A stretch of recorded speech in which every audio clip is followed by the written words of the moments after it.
U svjetskoj borbi s velikom zdravstvenom prijetnjom, pitanje izumiranja jezika ili globalni lingvocid čini se kao manje važna tema.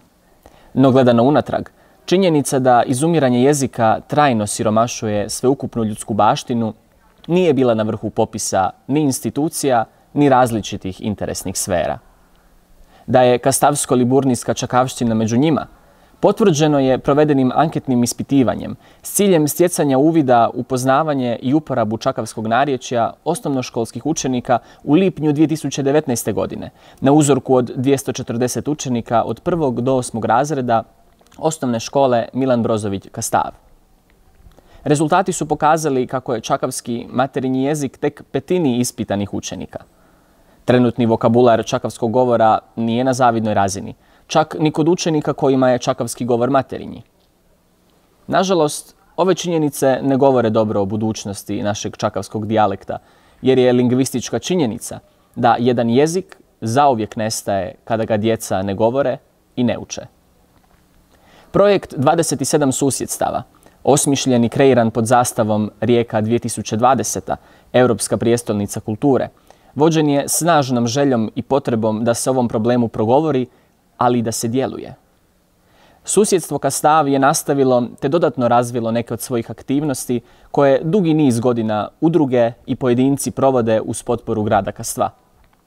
No svaka je aktivnost, koliko god bila prožeta entuzijazmom, aktivnost manjine i kao takva ne može dovoljno naglasiti ideju da je naš identitet snažno povezan s našim korijenima i da bez njih, da bez jezika, gubimo osjećaj pripadnosti, ali i osjećaj zajedništva, koje je temelj svake uspješne i snažne zajednice.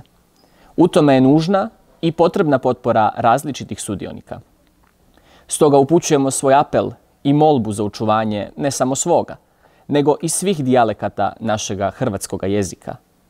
Ministarstvu znanosti i obrazovanja da se razmotre okolnosti pod kojima bi bilo moguće uvrštavanje pojedinih dijalekata u popis izbornih predmeta u osnovnim i srednjim školama. Ministarstvu kulture i medija s gorućom preporukom da se formira stručna skupina koja će davati savjetodavnu potporu u realizaciji projekata zaštite jezika na lokalnoj i globalnoj razini. Akademskoj zajednici da potiče i promovira izdaštvo stručnih radova koji imaju za cilj istraživanje jezičnih pojavnosti, ali i samu književnu djelatnost na pojedinim jezicima ili dijalektima koji izumiru. Djelatnicima u neposrednom odgojno-obrazovnom radu da u svojoj svakodnevnici neumorno naglašavaju važnost jezika za očuvanje osobnog i integriteta zajednice kojoj učenici pripadaju.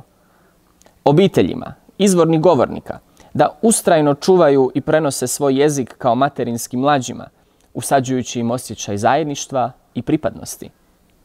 Obiteljima i pojedincima novonaseljenih u sredinu u kojoj postoje jezici ili dijalekti domicilnog stanovništva, da se uključe u aktivnosti u kojima će doprinijeti razvoju kulture i jezika toga kraja. Mišljenja smo da samo u zajedništvu možemo učiniti da bogatstvo jezika, a time i našega raznolikoga kulturnog identiteta, opstane. Svi smo odgovorni. Tim susjedstva Kastav, tim programskog pravca 27 susjedstava, grad Kastav i udruga Čakavski Senjali.